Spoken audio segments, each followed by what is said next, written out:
పావలా శ్యామల లాంటి నటీమణి అవునండి బాగా ఇబ్బంది పడుతుంది. అవును మొన్నే కాదంబరి ఆమె కూడా మేము ఒక 10,000 ఇచ్చినట్టు గుర్తండి. Okay. సంబడి హెల్ప్ అట్లా.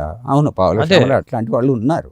ఈ కళాకారులు కొంతమంది చివరి దశకు వచ్చేసరికి అవును ఏమీ లేని పరిస్థితులకు వచ్చేస్తున్నారు. అవును మరి దీనికి అసలు మూవీ ఆర్టిస్ట్ అసోసియేషన్ అన్నా పూనుకోవాలి, లేకపోతే ఎవరో ఒకళ్ళు ఏదో ఒకటి చేస్తే తప్ప వీళ్ళు కోలుకోలేరు. ఎస్ ఎగ్జాక్ట్లీ కరెక్ట్ ఎగ్జాక్ట్లీ అండి.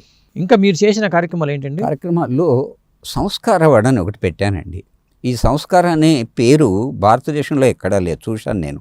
సంస్కారం అనే పేరుతో మీరు ఆస్కారం అంటే ఎలా ధ్వనిస్తుందో అంటే ఆ లెవెల్లో చేస్తామంటే చెప్పడం కష్టం, మన వల్ల కాదు అది. కానీ ఒక పేరులో ఒక వైవిధ్యం, సంస్కారం అనే ఒక అవార్డుని పెట్టి, ఈ అవార్డు కూడా ఏంటంటేనండి, మా ఫాదర్ అండ్ మదర్ కూడా గ్రామాధికారులుగా పనిచేశారు.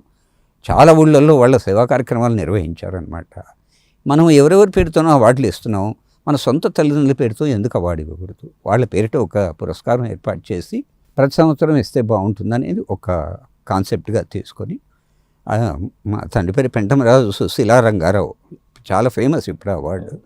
పెంటమరాజు సుశీలా రంగారావు సంస్కార అవార్డు అని పెట్టాను అనమాట. సో దానికి ఏంటంటే ఇది హయ్యెస్ట్ అవార్డుగా చేయాలంటే ఒక నిర్దిష్టమైన ఒక ప్రణాళిక ఉండాలి. నేనేమనుకున్నా అంటే పద్మశ్రీ అండ్ అబోవ్, పద్మశ్రీ వచ్చిన ఎవరైనా కానీ ఏ రంగం వాళ్ళైనా పద్మశ్రీ అండ్ అబోవ్, పద్మభూషణ్ కానీ పద్మవిభూషణ్ కానీ అట్లాంటి వాళ్ళని తీసుకొని చేద్దామని చెప్పి చాలామంది పద్మశ్రీలకి దాదాపు 15-16 సంవత్సరాలు పద్మశ్రీ పద్మభూషణ్ వాళ్ళకి అవార్డు ఇచ్చానండి. నేను నా గురువు గారికి ఎలాగైనా ఇవ్వాలి, నారాయణ రెడ్డి గారు కూడా పద్మభూషణే కదా అవును అని చెప్పి ఆయన్ని నేను కొంచెం అప్రోచ్ అయ్యి నేను రిక్వెస్ట్ చేశాను. అదేంటి సుధాకర్, మేము ఇప్పుడు సన్మానాలు చేసేవాళ్ళం, మేము సన్మానం అంటే ఇబ్బంది అవుతుంది, నలుగురు ఏమనుకుంటారు. గురువుగారు చూడండి, ఇది నా తల్లిదండ్రుల పేరిట చేస్తున్నది, అందులోనూ ఈ పేరెంటింగ్ కల్చర్ ఇప్పుడు పోయింది, తల్లిదండ్రులని ఎక్కడెక్కడో వృద్ధాశ్రమాల్లో పెడుతున్నారు. అట్లా అంటే నా తల్లిదండ్రులనే కాకుండా నేను యూనివర్సల్ చేస్తాను దీన్ని. అంటే ఈ కార్యక్రమం కూడా తల్లిదండ్రులను ప్రేమించే వాళ్ళందరి కోసం అంకితం చేస్తాను. Dedicated to all the parents who love their parents అనేది ఒక కాన్సెప్ట్ ఆయనకి చెప్పాను. ఇదేదో బాగుంది అని చెప్పి ఆయన ఒప్పుకొని, గురుగారు మీరు నాగేశ్వరరావు గారు ఇద్దరు కలిసి తీసుకోవాలి. అమ్మో ఇది అయ్యే పని కాదన్నారు. నువ్వే అడుగు నాగేశ్వరరావు గారిని అన్నారు. గురుగారు నేను అడుగుతాను డెఫినెట్గా కాదంటారు, మీరే దయచేసి మాట్లాడండి అని చెప్పి ఈ కాన్సెప్ట్ ఆయనకి ఎక్స్ప్లెయిన్ చేశాను. అప్పుడు ఆయన ఇట్లా వస్తాడు సుధాకర్ మీ దగ్గరికంటే ఆయన ఏదో చెప్పారు, నారాయణ రెడ్డి గారు చెప్పారు, బట్ ఈ పరిస్థితిలో ఇప్పుడు మేము చీఫ్ గెస్ట్గా వెళ్ళి అందరూ పెద్ద పెద్ద వాళ్ళని సన్మానించినప్పుడు మమ్మల్ని సన్మానించడానికి ఎవరు వస్తారని అడిగారు. అప్పుడు జానారెడ్డి గారు హోమ్ మినిస్టర్, జానారెడ్డి గారు home minister, KR Suresh Reddy గారేమో ఒక స్పీకరు, వాళ్ళిద్దరిని చీఫ్ గెస్ట్గా పెట్టి వీళ్ళిద్దరికి సన్మానం. అది కూడా ఒక అపురూపం అండి. వాళ్ళిద్దరు కలిసి తీసుకోవడం అనేది నాకు తెలిసి వాళ్ళు ఏ సందర్భంలోనూ అట్లా తీసుకున్న దాఖలాలు లేవు. అది ఈ రకంగా ఐఎమ్ బ్లెస్డ్ నిజంగా చెప్పాలంటే. అదొక అద్భుతమైన కార్యక్రమం అట్లా చేశాను. ఇప్పటికీ కంటిన్యూ చేస్తున్నారండి ఇది? చేస్తున్నాను.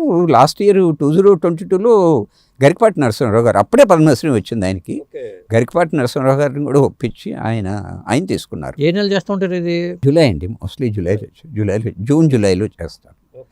అప్పుడు వైస్ ప్రెసిడెంట్ వెంకయ్య నాయుడు గారు వచ్చారు.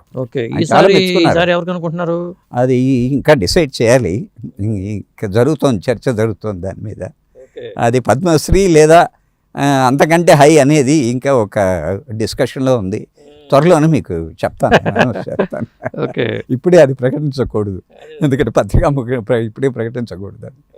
తప్పకుండా మీకు చేసినప్పుడు తప్పకుండా మీకే చెప్తాను. ఎందుకంటే ఇవి చేయడం అనేది చాలా ఛాలెంజ్ అండి. గెస్టులు ఒప్పించాలి ముందు, తీసుకురావడానికి వీళ్ళతో ఎవరితో చేయించాలి, సమూజీలు ఉండాలి, పైగా ఇది చాలా ఇబ్బందికరం.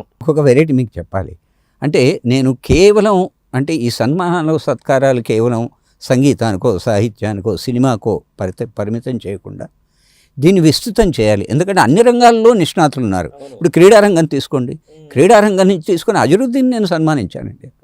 అజరుద్దీన్ నాకు క్రికెట్ అంటే కొంచెం ఇష్టం, బట్ అయినా కూడా ఒక క్రీడారంగం నుంచి చేసిన ఏ సంస్థ కూడా చేసిన దాఖలాలు లేవు అసలు. అలాగే శాస్త్ర సాంకేతిక మిలిటరీ వాళ్ళని అంటే నాకు చాలా ఇష్టం అండి.